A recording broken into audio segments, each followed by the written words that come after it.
So these are some photographs that I took of Crammon Beach. I particularly liked the colour of the sea and the contrasting colour of the orange algae on the rocks.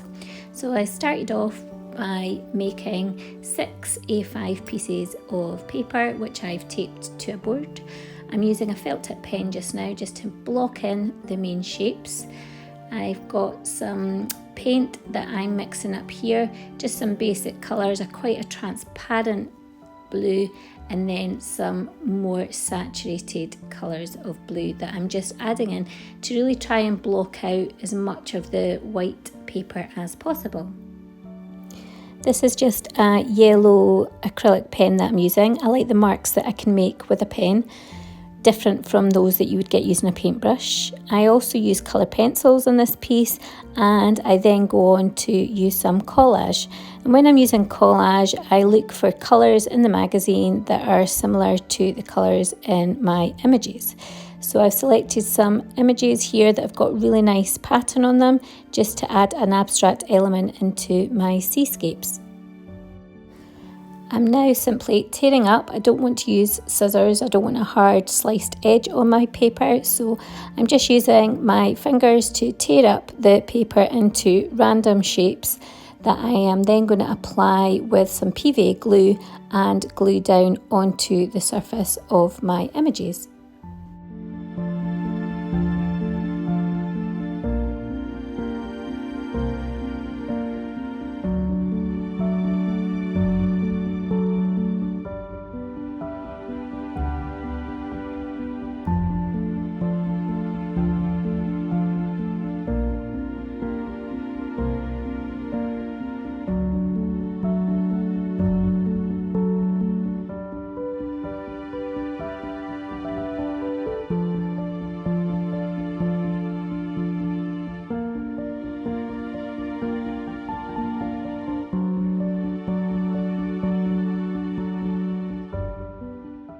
Here I am just adding in a wash of blue ink with my watercolour paintbrush, again just to try and get rid of all of those white sections that are still showing on the image.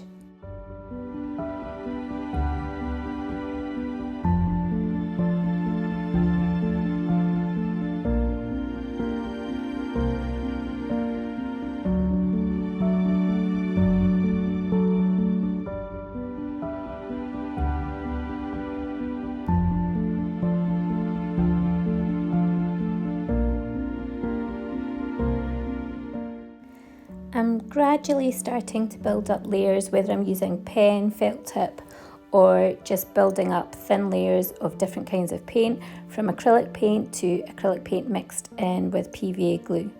So I'm now going in with some darker shades just to build up that effect of the rocks. Every time I work on a piece, I make sure that I've got my photo of reference so I can refer to it, so I can see where the light and dark tones are, and so I can make sure that I'm getting the correct shapes and textures and colours in my image.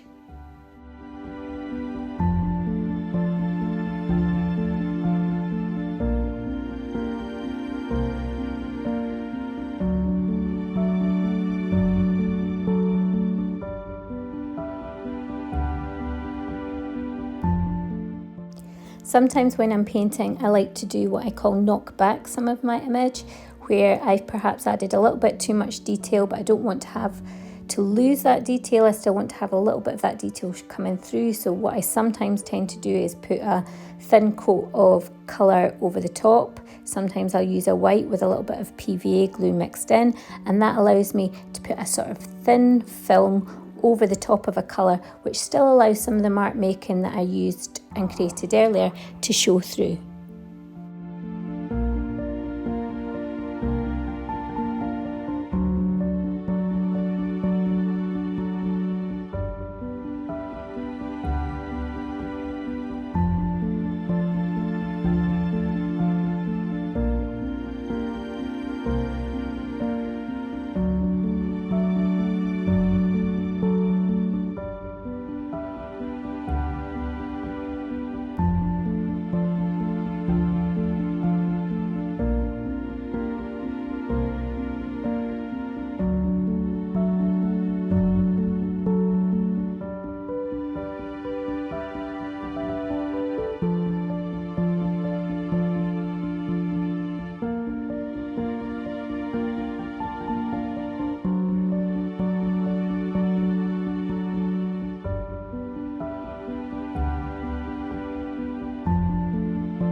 Before I finish off doing all of these images, I like to take off the masking tape that I've used to create a frame around the image.